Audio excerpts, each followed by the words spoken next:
Bismillahirrahmanirrahim. Alhamdulillahirabbil alamin. Nahmaduhu ya ghafur ya syakur, wassalatu wassalamu ala asyrafil anbiya'i wal mursalin wa ala alihi wa sahbihi ajmain, amma ba'du. Alhamdulillah kita ngumpul lagi rutinan meskipun kondisi hujan.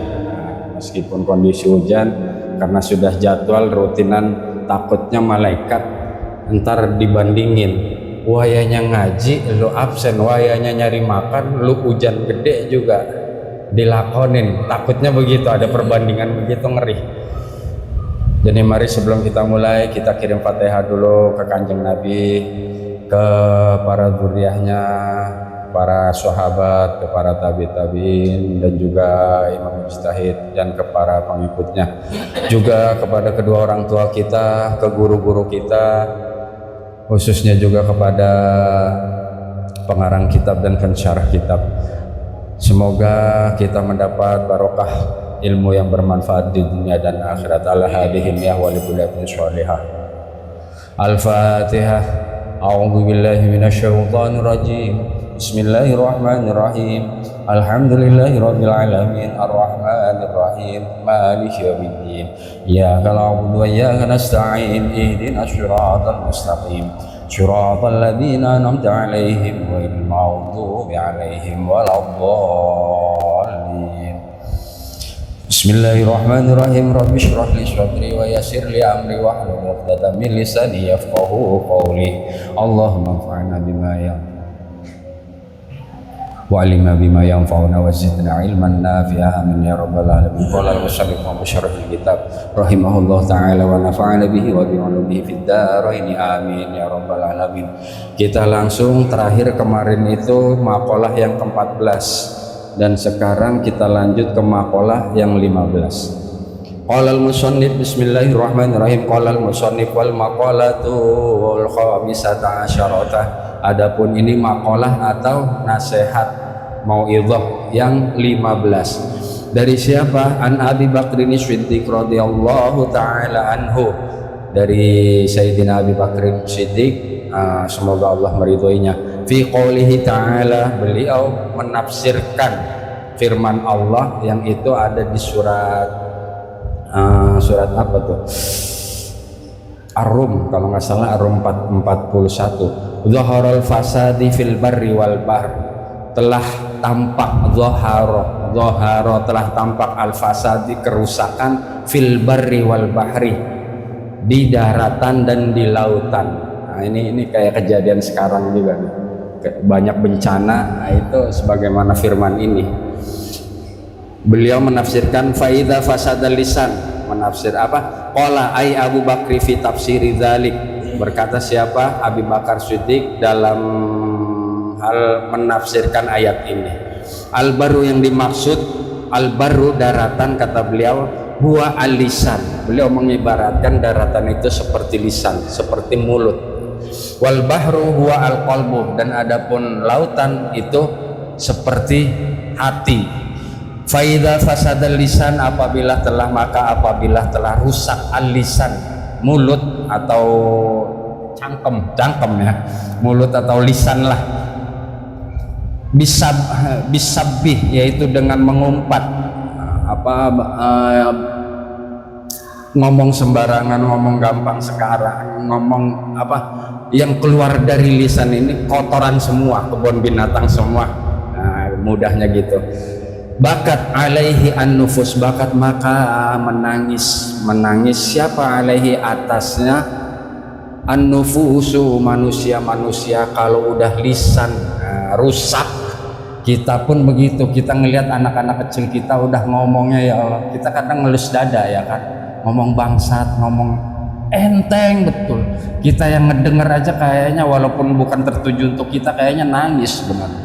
Ini disebut termasuk ini rusak mulut tuh ya begitu. Anak kecil kitanya mestinya kitanya ngejaga juga, jangan di sini. Nah, misalkan kalau mau ngomong begitu jangan di sini. Kadang betapa mudahnya tuh anak kecil sekarang itu, bangsat lah, apa kemaluan itu keluar semua.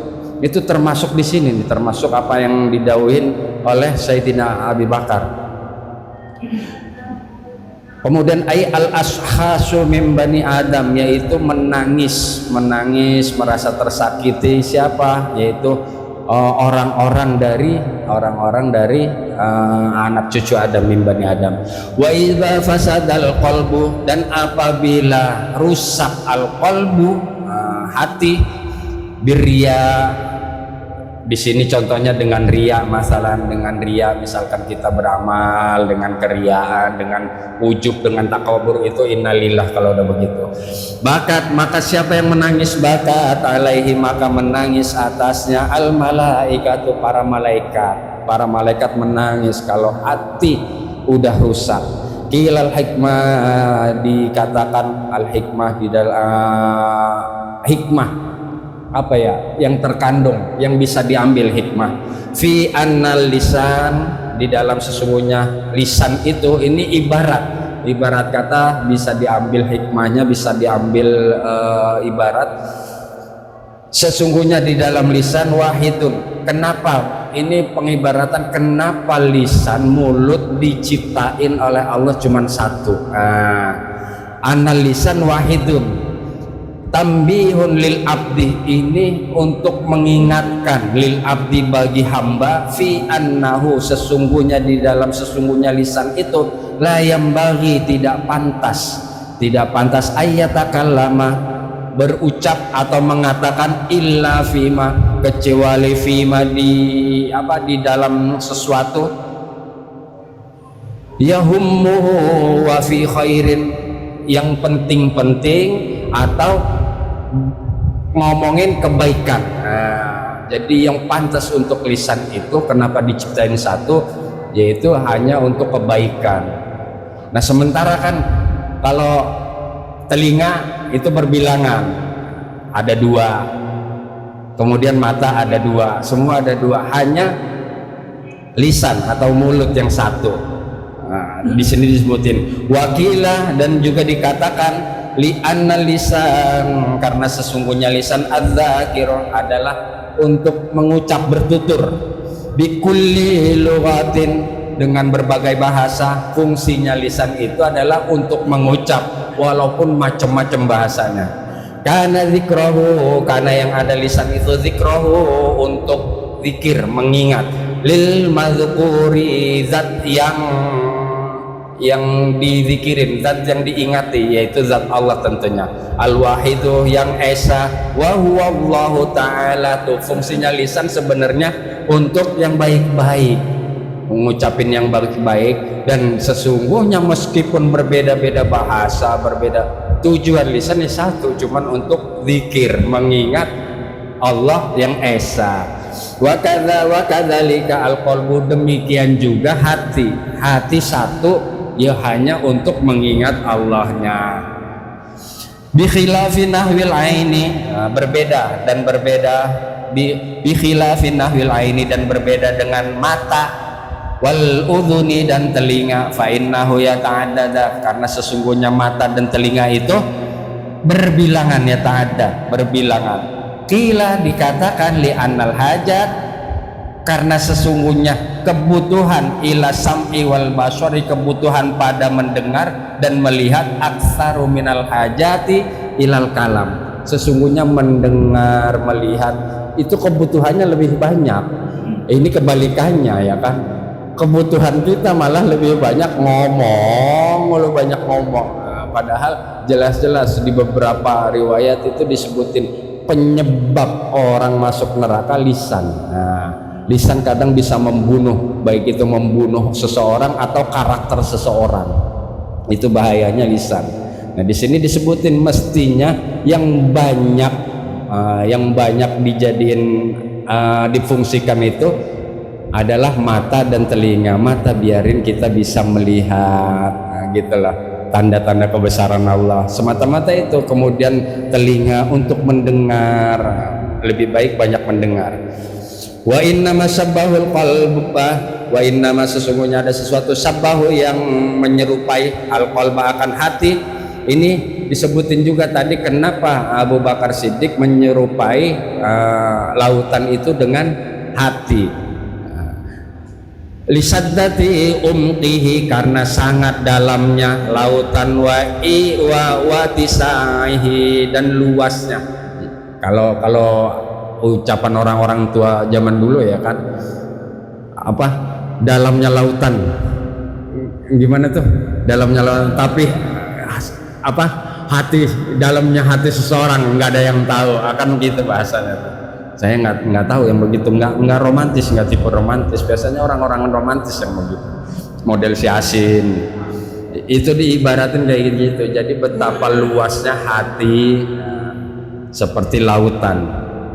Itu makalah yang ke-15 itu. Jadi kita hati-hati, dan sekarang kita melihat kejadian itu betapa rusak sekarang, bencana di mana-mana, yaitu karena zoharul fasad, telah tampak.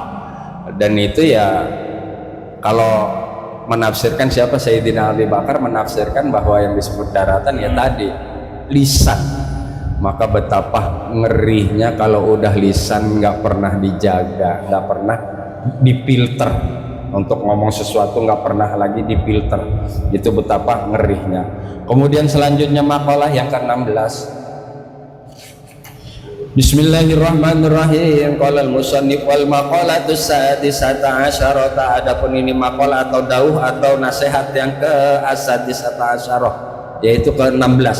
Kila dikatakan ini enggak disebutin oleh siapanya, tapi ini saya cek, ini bisa dilihat di Ihya Ulumuddin. Kila itu enak ngaji itu begitu, bukan kata kita. Begitu kita ngelihat ini dari siapa, kita cari lagi rujukannya, kita cari lagi, oh ternyata dari Ihya Ulumuddin. Nah, Ihya ini dari siapa? Imam Ghazali. Tentu beliau dari Abu Nuaim, yaitu Hilyatul Aulia. Begitu sebenarnya sanad ilmu tuh. Terus kita bisa tahu. Makanya kalau ngaji nggak pakai kitab repot, dari siapa nih? Kalau ngaji pakai kitab bedanya itu kita bisa ngecek, gila dikatakan oleh siapa, siapa yang mengatakan, dari kitab mana, kita bisa ngecek bersama. Tapi kalau ngaji nggak pakai kitab, kita mau ngecek ke siapa, ya kata dia berarti. Jadi hati-hati, agama jangan apa kata kita surganya aja belum jelas kok agama kata kita. Itu gila. Di sini dikatakan inna syahwata tusayyirul muluk. Inna syahwata, sesungguhnya syahwat, hawa nafsu itu, tusayyirul muluk, dapat menjadikan al muluka, akan raja-raja, abidan, budak atau seorang hamba. Jadi kalau menuruti hawa nafsu atau syahwat, jangankan orang biasa, raja pun, para raja pun bisa jadi seorang budak. Ini diambil, dikutip ini dari satu riwayat. Fa inna man ahabba syai'an fahuwa abduh. Siapa orang yang mencintai sesuatu, maka dia udah pasti akan menjadi tawanannya atau hambanya. Kita seneng sama seseorang misalkan, wah dimintain apa juga, nah begitu juga kalau kita udah jadi hambanya jin, jin minta ini, jin minta itu, maka yang paling tepat adalah bagaimana caranya kita menjadi hambanya Allah. Hambanya Allah, apa kata Allah, udah kita nurut menjadi hamba. Man ahabba syai'an fahuwa abduh. Wah ini keren, ini bisa dihafal nih. Siapa orang ahabba, yang mencintai syai'an, akan sesuatu, fahuwa abduh, maka otomatis dia akan menjadi budaknya. Wasobro, dan adapun wasobro ini atop kesahwat. Sabar, kesabaran itu yusoyirul abidah, menjadikan seorang hamba mulukan, raja. Nah kebalikannya, kesabaran itu kita bisa menjadikan seorang hamba menjadi raja. Kalau di kitab Ta'limut Ta'lim, manjadda wajadda, siapa orang yang bersungguh-sungguh pasti dia akan berhasil. Wa man qara'al bab walajja walajja, siapa yang mengetuk pintu diketuk-ketuk pasti akan dibukain. Li'annal abda, karena sesungguhnya seorang hamba bisobrihi dengan kesabarannya, yanalu akan meraih ma sesuatu yuri itu yang diinginkannya seseorang siapapun. Kalau memang pengen sesuatu dan dia ditekuni dengan kesabaran, pasti akan meraih. Ala taro di sini maknanya apakah kamu nggak melihat? Aslinya apakah taro ay ala yasilu ilmuka, apakah kamu nggak tahu, apakah kamu belum mengetahui? Nah, kira-kira begitu. Ala taro, apakah kamu tidak melihat ila Yusufah, yaitu kisah Sayyidina Al-Karim Ibnil Karim, yaitu siapa? Yusuf, Sayyidina Yusuf. Apakah nggak sampai kepada kamu pengetahuan tentang apa? Tentang kisah Sayyidina Yusuf. Ini disebutin Sayyidina, beliau itu adalah dari keturunan orang mulia, dari bapaknya orang mulia, yang mulia lagi yang mulia, karena memang mulia semua keturunannya, ya kan. Yang kita tahu keturunannya Nabi, puncaknya di Nabi Ibrahim, Nabi Ishak, Nabi Yakub, Nabi Yusuf. Makanya disebutnya di sini enak bener, Sayyidina Al-Karim Ibnil Karim, mulia semua. Disebutnya Yusuf ini as-siddiqu, yaitu orang yang jujur. Ibnu Yakub, putranya Yakub. As-sabur, Yakub ini yang sabar tuh. Ibnu Ishak, Yakub putranya Ishak. Ishak ini Al-Halim, yang apa ya? Jembar itu apa? Apa ya? Besar dadanya. Apa tuh? Lapang. Halim itu lapang dada, orang yang lapang dada. Ibnu Ibrahim, Ibnu Ibrahim Al-Khalil adalah kekasih Allah. Semuanya menjadi kekasih Allah tuh. Wa Zulaiha, apakah kamu ala taro ila Yusufah wa Zulaiha, apakah kamu tidak mengetahui, apakah kamu tidak sampai ilmu atau pengetahuan tentang kisah Nabi Yusuf wa Zulaiha dan Siti Zulaiha. Nabi Yusuf yang kita tahu dari mulai dilahirkan terus sampai besar itu nggak ada senengnya, dari kecil dibuang, begitu remaja dipenjarain, ya kan, begitu mulai rada dewasa, ya ini dicintai oleh Zulaiha, tetapi dengan cara yang tidak wajar, ya kan, disiksa, bahasanya disiksa. Cuman karena kesabarannya Nabi Yusuf berhasil akhirnya sebagai penguasa di Mesir. Fa innaha, karena sesungguhnya Zulaiha ahabbat Sayyidina, mencintai, ahabbat. Nih, Zulaiha kita tahu siapa? Putra mahkota, ya kan, putra mahkota. Ini padahal kedudukannya tinggi sebagai putra mahkota dan calon raja tentunya, ya kan. Tapi karena mencintai Sayyidina Yusuf menjadi seorang budak akhirnya, ya kan. Ya karena cintanya itu, karena dia menginginkan sesuatu, yaitu Sayyidina Yusuf. Fa innaha, karena sesungguhnya Zulaiha ahabbat, dianya mencintai Sayyidina Yusuf, kepada Sayyidina Yusuf nihayatan ini maknanya ghayat, yaitu sangat-sangat, al-hubbu, sangat mencintai, wa huwa ala makriha, wa huwa, dan sementara itu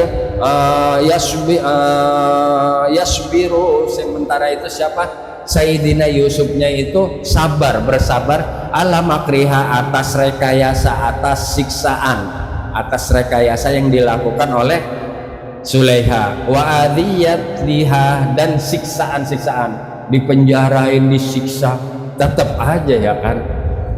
Itu kisah tentang betapa orang kalau menuruti hawa nafsu, maka kayak di hikam itu, aku bukan mengkhawatirkan kepada kalian itu salah jalan.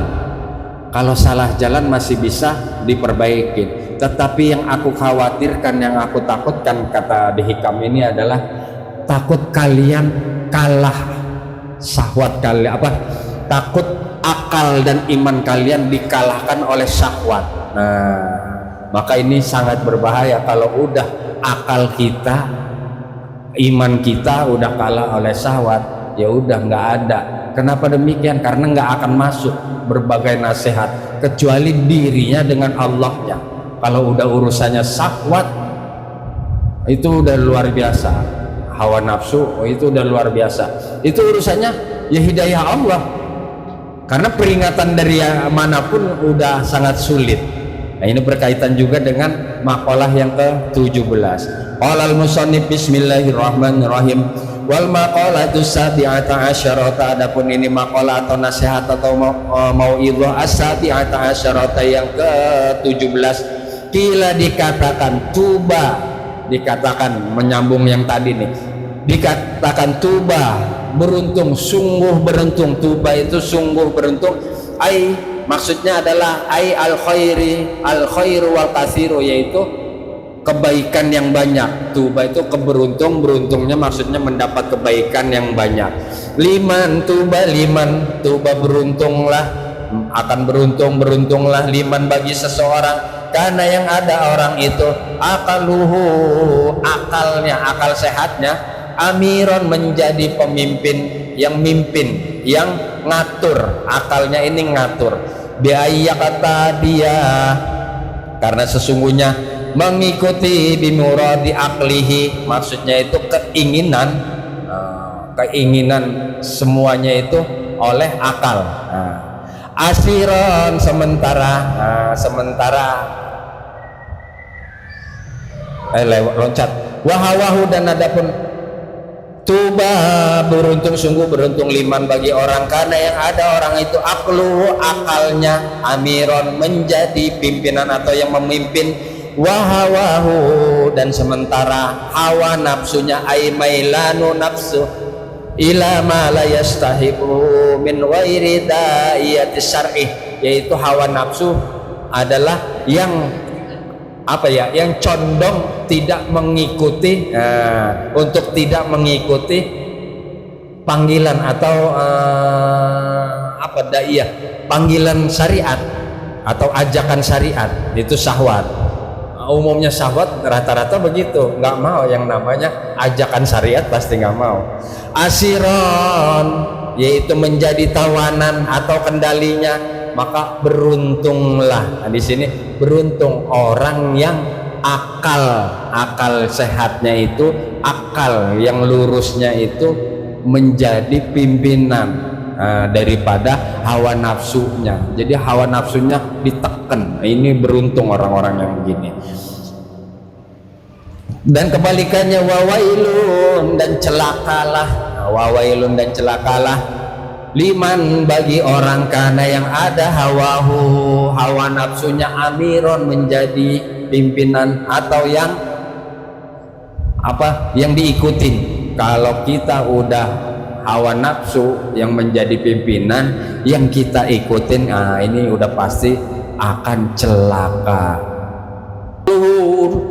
Wawailun, dan celakalah, ai halakun, yaitu kecondongan syadidan yang sangat, liman bagi orang karena hawahu, liman bagi orang karena yang ada hawahu, hawa nafsunya, amiron, pimpinan, bi an arsalaha, dengan mengumbar, melepas atau kayak ngucul, dilepas begitu aja, ila mustabihat, dengan kecenderungan apa yang diinginin hawa nafsunya, ayo aja diturutin.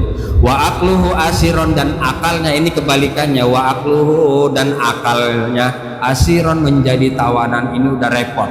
Kalau akal sehat kita itu udah kalah dengan hawa nafsu, disetir bahasanya gitu oleh hawa nafsu, udah kita ini akibatnya akan celaka. Yaitu tadi efeknya, apapun nasihatnya nggak akan bisa, kecuali wal maqalatu saminatu asyarah,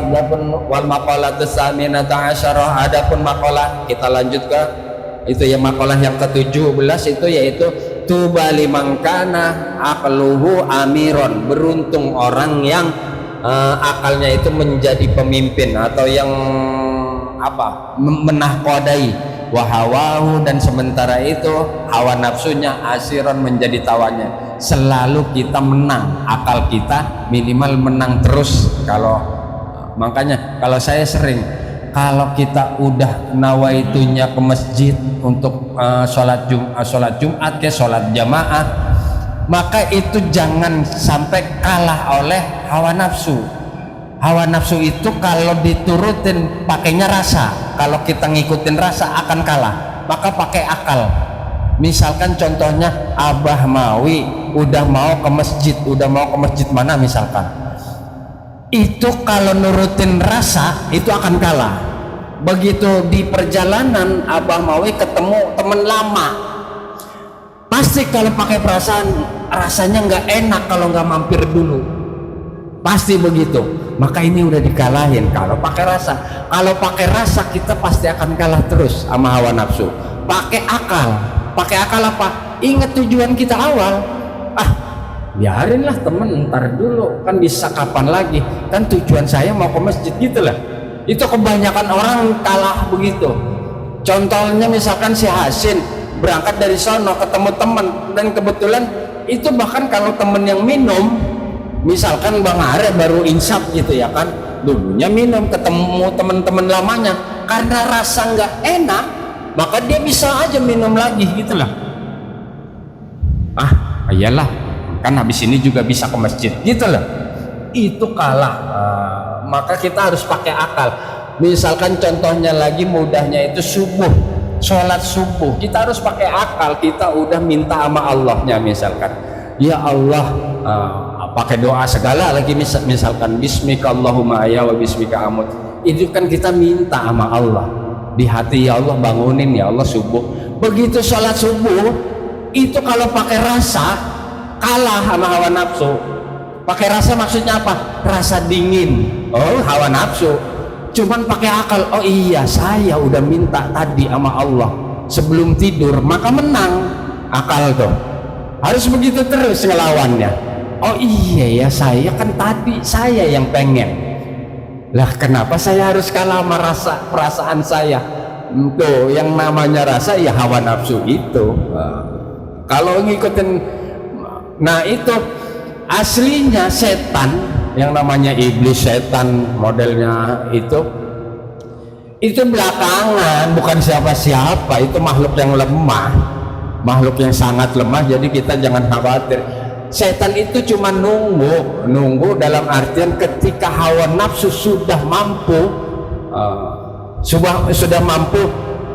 menguasai akal kita, barulah setan dibisikinya nggak apa-apa kok. Ya tadi contohnya Bang Are ketemu temen lama, nggak apa-apa Bang Are, ini kan dimaafin kalau cuman sedikit, dan ini dalam rangka menghormati temen, itu juga ada loh pahalanya. Itulah yang begitu kita akan terus dikalahin.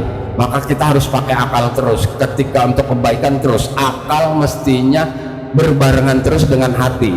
Nah itu insya Allah selamat yang begitu. Jangan sampai, kalau setan mentar belakangan. Contohnya misalkan kenapa Nabi Adam, aslinya Nabi Adam enggak tergoda. Kalau dilihat dari sejarah, dari teks-teks tafsir, Nabi Adam tidak akan pernah tergoda oleh iblis. Cuman karena iblis mencatut namanya Allah, aslinya Nabi Adam patuhnya karena Allahnya.